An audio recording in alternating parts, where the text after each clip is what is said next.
This video series will go into my thoughts and notes from watching the Megan Boswell trial.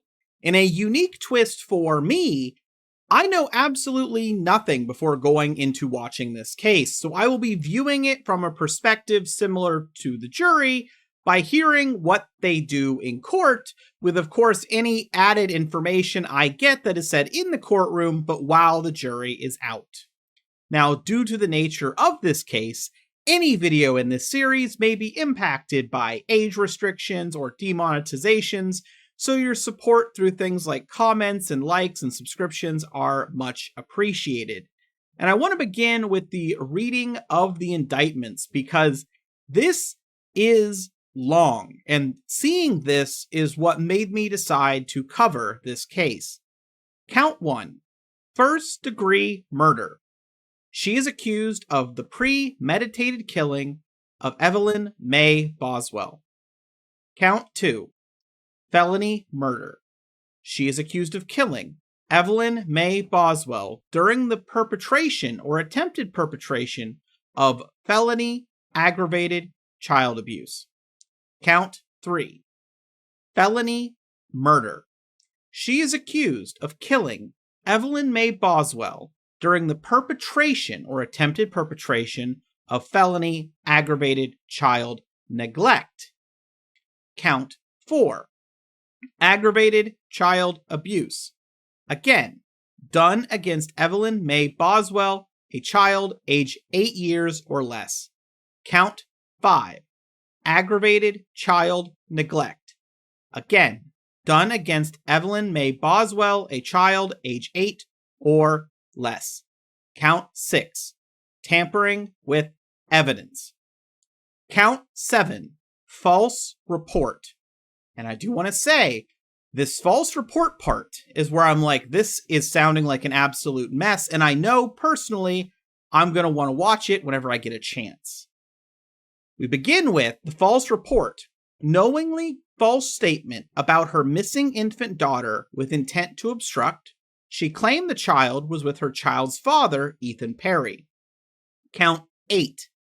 False report. Gave a knowingly false statement saying she didn't know where her daughter was and lied about efforts to locate her daughter.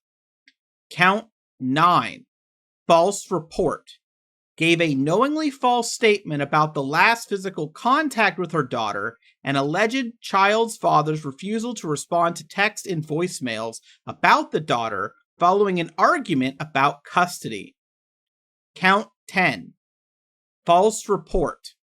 Gave a knowingly false statement about the whereabouts of her daughter, even with concerns her daughter could be possibly injured. Count 11.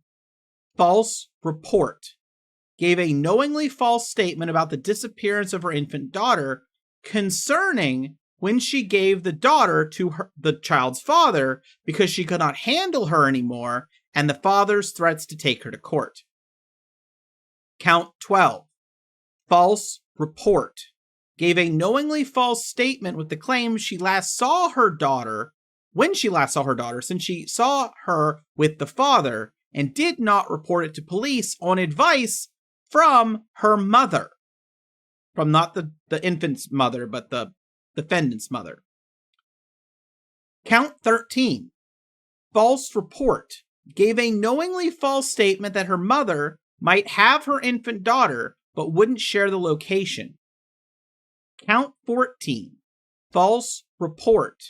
Gave a knowingly false statement that the defendant's mother took the infant daughter, wouldn't say the daughter's location, and wouldn't report her daughter missing out of fear the mother would hurt the infant daughter. Count 15. False report. Gave a knowingly false statement that the defendant's mother took the infant daughter because the defendant owed her money and she wouldn't be returned until the debt is paid. Count 16. False report. Gave a knowingly false statement that a defendant's mother had the infant daughter and she tried to find her but failed. Count 17. False report. Gave a knowingly false statement that the defendant's mother gave the defendant's daughter to another person she wouldn't name so the infant would have a better life. Count 19, abuse of a corpse. She physically abused a corpse. Count 20, failure to report a death under suspicious, unusual, or unnatural circumstance, and this involved the failure to report the death of her daughter under suspicious, unnatural, or unusual circumstances. And she pleads not guilty on every count. And yes, I went back and checked. They did not, in this part, list count 18. Maybe that got dropped or they decided not to pursue it. I don't know. I am operating off of what was shown in court. As for the opening statements, I'm not going to repeat them back to you in full, but I will mention key points. If you want the full statements, the full trial videos are out there. That is just not what this is, but I know some people prefer that, especially when it comes to things like opening statements. So we begin with the state. In 2019, Evelyn Boswell was a healthy little girl learning to talk and do the things a 12-year-old child would do, which means today she would be 6 years old. But based on the last 2 days of jury selection, we know she won't do any of those things that she would do at 6 because of the actions of Megan Boswell. Her life was violently taken away from her. During this trial, you will hear Megan Boswell failed her in the worst way possible. You will hear proof the last time she was seen alive was December 6, 2019. You are going to hear about witnesses asking her, "Where is Evelyn?" And every time, Megan concocted a story, and you will hear that in the proof as well. They wanted to trust Megan, but her stories were not the truth. There was no proof that Evelyn was seen on Christmas or New Year's.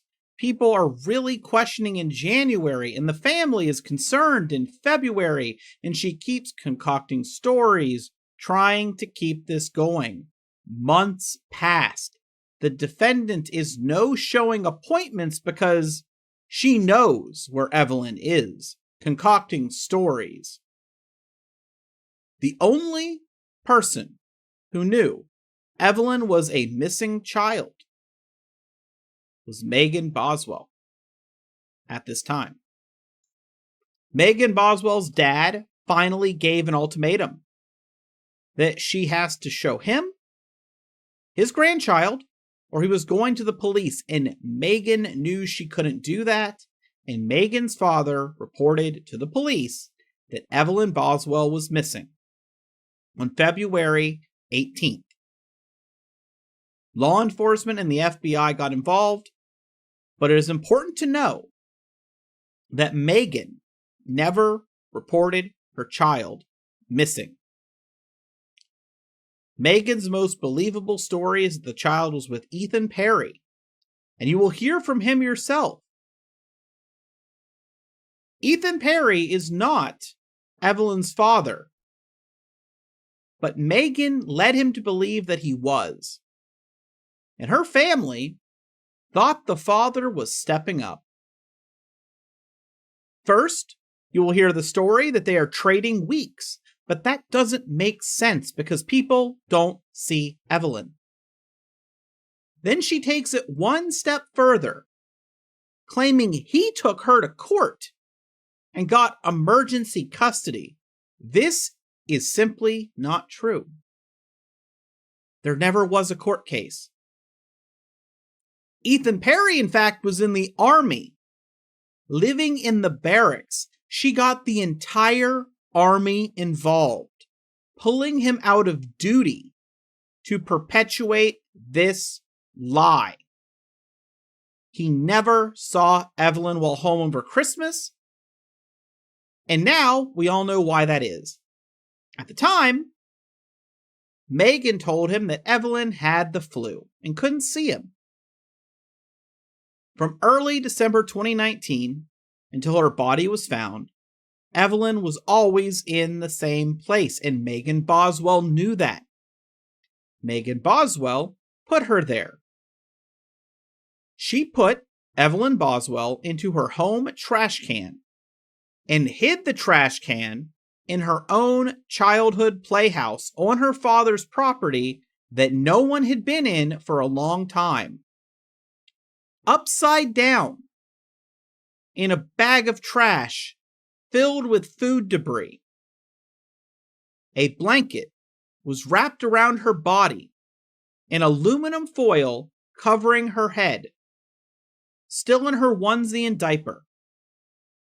And then another trash bag was placed on top of her, compressing her down into the trash can.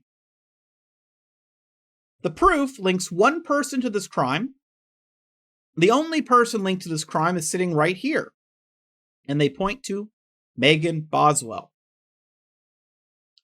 While Evelyn is decomposing upside down in this trash can, what is Megan doing? She got a new boyfriend conveniently at the same time Megan disappeared. She thinks at least he has money, and it's a better life for her. Not for Evelyn, not for her kids, but for Megan. She goes on trips with this man and moves in with him quickly. You will never see her mourn her child. She just made lies. Law enforcement put in so much time and hours to find this little girl. Megan lies to law enforcement. You can probably gather that from the indictment. She continued the story about Ethan Perry. And then, when that didn't work, Megan Boswell tried to blame her own mom.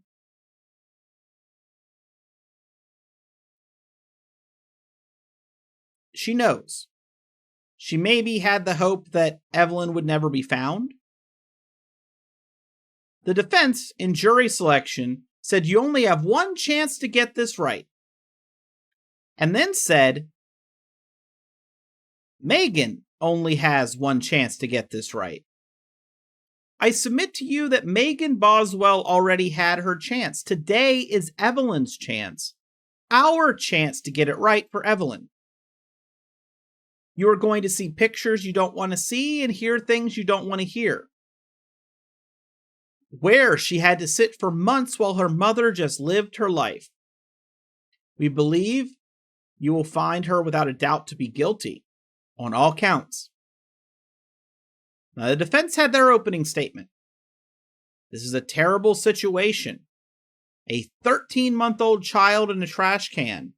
And the judge interrupts and asks the jury to leave. He calls out a journalist for a flash going off and says if it goes off again, that's 10 days in jail. And when the jury comes back, he tells them that it has nothing to do with the lawyers. And the defense is back and he's kind of confused where he was, and they said just start over. He points to the prosecution and says she was right about a lot of things. Nobody wants to be here discussing a dead child. The state is asking you to convict Megan Boswell of first-degree murder in 3 different ways. That's a problem. They don't know how she died. And that is reasonable doubt. He expects you will hear from a medical examiner with an interesting theory that he thinks is flawed. He believes the medical examiner will say the child was alive when placed in the trash can. But then her being guilty of abuse of a corpse is not consistent. The state hasn't talked about what if this was all accidental? What if Megan or Hunter Wood rolled over on her in bed? He said, I don't find it unreasonable that if you roll over on your child, you don't call 911. When this child died, Megan was 18 years old. Megan was in foster care when she had the child. She has an older boyfriend, and we expect the proof to be that he doesn't want to be involved. I would most certainly have called 911, says the defense attorney. But he's not 18. Then the defense attorney says that at 18 he probably would have called 911. The defense entered not guilty on all counts, and that probably seems disingenuous to some of the jury about certain things. Count 7 through 17 are false reports. Her daughter was already dead, so it isn't to prevent the death, which is a requirement. She also absolutely lied to police. She just didn't want to get in trouble. It doesn't mean she murdered the child. She didn't want to get in trouble. There is nothing you all are going to do that is going to change anything for Evelyn. The child is gone. Your job here is to decide if these actions are criminal or not criminal. I'm not asking you to find her innocent. That isn't your job. You aren't going to be able to find her guilty beyond a reasonable doubt of all of these charges. You will see how little they investigated the boyfriend, Hunter Wood. It's like he's out of the picture, but we believe the proof will show he placed the baby there and had access to the property. They'll show the baby was probably placed in the trash can dead and moved. Tommy Boswell had an epiphany after they searched his property. Seems strange that TBI searched his property and days later he thought of the playhouse. The child could have died of sudden death syndrome. The disposing of the body that way isn't excusable or right, but it doesn't prove murder. Failure to report a suspicious death, she didn't report it, but it doesn't mean it was a suspicious death or violent. They can't prove it. It doesn't mean she murdered the child. And then the defense apologized for maybe cross-examining the jury too harshly, or not too harshly, but cross-examining them harshly during jury selection. And at this point, the state calls Special Agent Brian Fraley.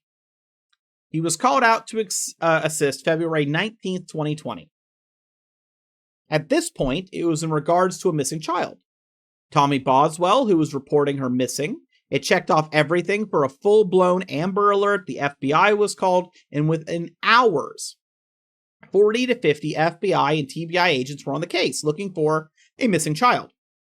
He was aware of statements from Megan Boswell. She provided repeated stories. Originally, he said that turned out to be lies. But the lies part of that statement got struck. They were leads that they tracked down for several weeks. They were able to track down Evelyn Boswell after a call from Tommy Boswell, March 6, 2020, a Friday. They had reached a point in the investigation. They needed a break after all the resources. Investigators got home and reset and come back Monday. Now, I don't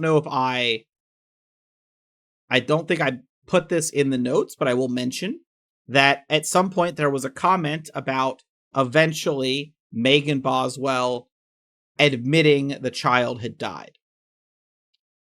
Among other things. This will be very important later, but at the time, it kind of slipped past me. The defense did not let it slip by. We'll get to that. There was an approach, and we had some more information here. Tommy Boswell is Megan's father.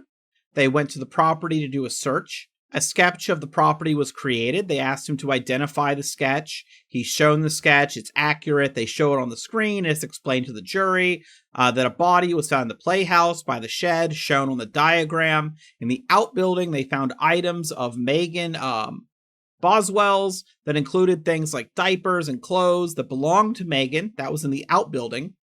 He identifies a photo of the shed. The second is the shed, but you can see the playhouse. And third are the items in the shed, and all of it shown to the jury. Then they searched the playhouse, and this is where things got bad. Right inside the door was a kitchen model trash can with 2 bags of trash in it. Well, 2 bags of trash next to it. Photos of the playhouse and the door open where you can see the trash can and the trash bags. There's other items around, but they have dust and cobwebs and look like they've been there for years. A photo shows his hand over the trash can with, at the time, what looked like the leg of a baby doll in the trash can, but that was Evelyn. This was all shown to the jury. They explained that after removing the top trash bag, you can see part of Evelyn's body, and they show the jury the photo. They explain how the trash bag was emptied into a body bag. The entire process was photographed. He reviews photos, explaining what they removed from the trash can, showing what was in the side, describing her body and how it's wrapped.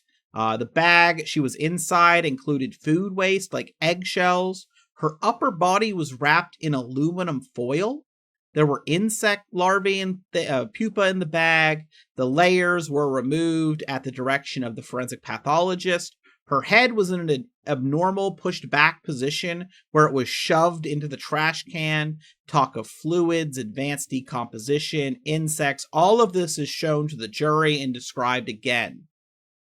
He said the foil was compressed. He said it looked like it was formed to her face, and he described how the eye sockets were concaved in the aluminum foil like it was pressed in. She was transported for an autopsy, and they did more evidence logging. And Megan Boswell, during all of this, is crying. More photos of the trash can and items inside, and he talks of chewing gum that you can see in the trash can. And a break happens, and they're back, but this time without the jury. The defense says that the state dismissed one count of the indictment, but the defense says they want to cross-examine Mr. Farley, the previous witness, about statements that Miss Boswell had made to him because the state questioned him about it. The state says they didn't say that. They didn't say what the state says they didn't say what the defense said. This is going to be a little long, but you'll understand by the end, I think. The judge says they asked her about ultimately admitting the child was dead. And the state says that what the defense wants to say is hearsay. The judge is looking at the newest edition of Tennessee's Law of Evidence, 7th edition. The judge seems upset they're even discussing this because there were so many pretrial meetings, but the defense says they didn't know the state would dismiss this count of the indictment and then do this. I'm assuming that, if I'm understanding the situation correctly, because I'm going off of what was done in the trial only, that whatever the dismissed count was probably a false statement charge involving what was testified to by the investigator. So the defense maybe, or at least claiming they thought he wouldn't say it. The state says there was nothing misleading about what they said or his statement, and they just asked if she eventually admitted the child was dead. The defense says he doesn't have to show there's something misleading.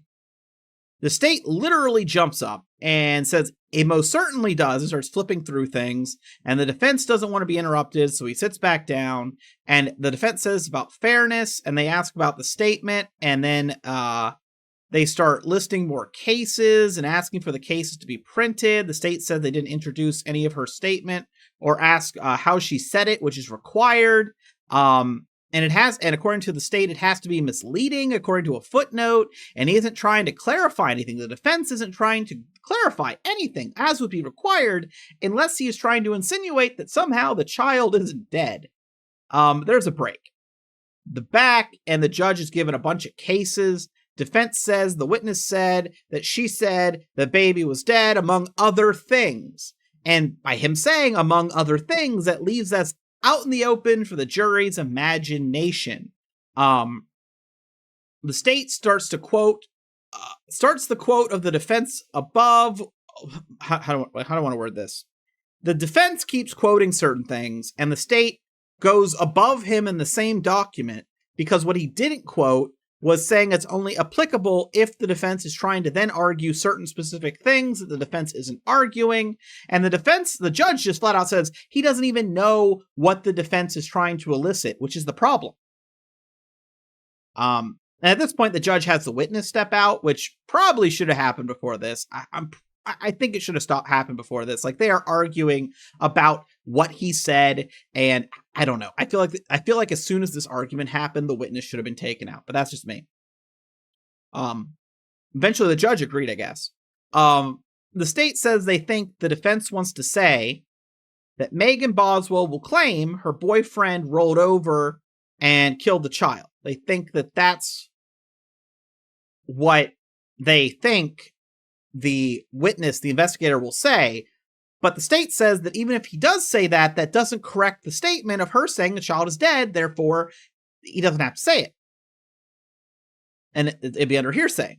The defense says in that statement, she also says Hunter took the dead baby, and it is fundamentally unfair without giving the full explanation of what she told them to the jury. And at this point, the judge says he's going to have to check the audio or the statement, and that while you could give him a snippet of the argument, on appeal, they're going to say, well, the judge didn't listen to the full statement or the full case for the day. So at this point, the jury is being sent back to the hotel so the judge can review the video. The jury is being taken out to dinner at an undisclosed restaurant and given all those basic statements of don't talk about the case, news of the case, and report anyone that tries to influence you, basically. And they're sent off. So this is the end of day one. And we are left on basically a cliffhanger of what the judge is going to decide. He's going to have to review the footage that I just reviewed, I guess. And he'll make a decision. Now, I hope if you haven't been following along, this gives you an idea of day one. I wasn't sure how I wanted to do this originally. What I was planning to do was to take all of the days of the trial, record them. I'm starting late, but record them all and make it into one bigger video and just have that come out maybe like verdict day. Wait for the verdict. Verdict comes out. I film a final short verdict moment. My computer's a lot more powerful now, so I'd be able to shove all that into one video and put it out. But I'm going to be honest here. Trying to get that done in time is a lot of work, a lot of time. I would have to be watching this. I'm going to be very honest, a very depressing case. And as I said, I have another YouTube channel where I'm doing content for, and I basically didn't do any content for it today to do this day one because I came across this case and I was interested. And so this video is kind of to like get an idea if people are interested in me covering the rest of it. And if they are, I'll probably do it. I probably will not catch up to the actual case, like, be up to like the current day, just because I have other things going on. But if people are interested, I might go through the full case. If not, if I stop here, which I don't think I will, but if I do, this gives you an introduction to the case if you're interested and want to watch other people cover it. I will say that so far, between the two opening statements, I think the defense did bad. I don't like the way they're wording it. I don't think it's going to resonate with the jury. Personally, I don't think this defense is going to resonate with the jury. Not just the defense they're doing, they seem to be projecting, but the way the defense attorney is. The fact that he's apologizing for jury selection, I think, means he knows the same thing. And he's not likable, right? And the woman, the defendant, is not going to be likable to the people on the jury for a variety of reasons. I mean, obviously, this is a horrific case, right? But we're going to have them try to pin some, from the way the defense is wording it, some blame maybe on, or some doubt due to her father, due to her new boyfriend, due to maybe her mother, due to the guy she lied about saying he was the father. The fact the army's involved, I feel like the defense, I mean, normally in a case like this, I would say the defense has their work cut out for them. But she really ran the gambit of like every single topic that could possibly bias a jury member against her case. It feels like. I don't know. And I think this idea of, oh, she was 18 when she had the child is, and the time of the, I think the age thing is going to fall flat. I really do. I don't think it's going to help.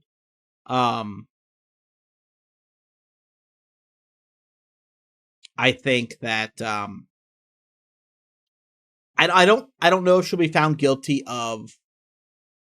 I mean, we're at day one, right? So I'm making a lot of assumptions. Like, that's what I'm talking about here, is my assumptions.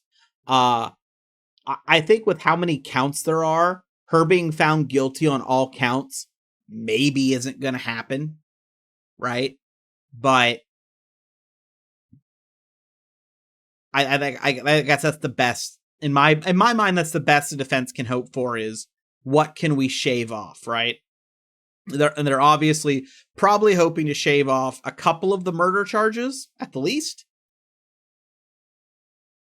I honestly don't know if the defense is truly in the belief they can get rid of all three. I can't see it.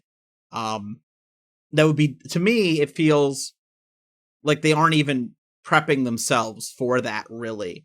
Just the way their opening statement went. But yeah, I as I said, I've only watched this court appearance. I have read no articles, nothing. I had heard the name Boswell, and I had a friend message me and asked me if I was following the case, and I said no. And I sat down and I was like, well, I'll watch day one, all of it. And kind of like I did with the Sarah Boone case, even though I'm late, I was like, I'll watch all of day one.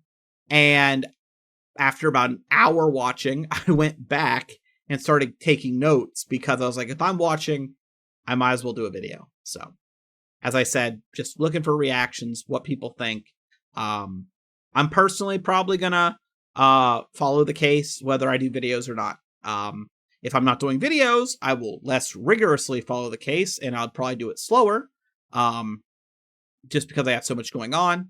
But again, just make you aware, I'm not going to be trying to rush, like, up to current on this case. Like, if other days in the trial, there's like 5 or 6 days I think I've missed still.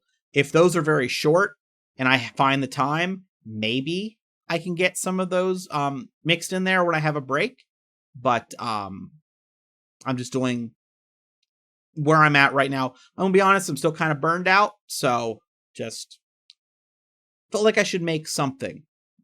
And this seemed like an opportunity, something I was going to watch anyway. So hopefully you enjoyed. Let me know what you think. I know my endings are long and ranty, and that's what they're there for, just to rant a bit, my thoughts. Again, I have other stuff for the other channel. On the 13th, I have a big release that's going to cost me a decent amount of money, like $90. So don't expect any videos probably on anything on this channel on the 13th, because I'm going to be going hard on content and enjoying it, and probably talking to my friends who are also playing it. If that game ends up being disappointing and there's not content and I'm not having fun, then sooner rather than later I'll be here. Either way, at some point I'm going to need a break from that, and I'll try to intermix between the two again. Thank you for putting up with my lack of content. I don't think I've been putting out good content, even though people say otherwise lately. And let me know what you think.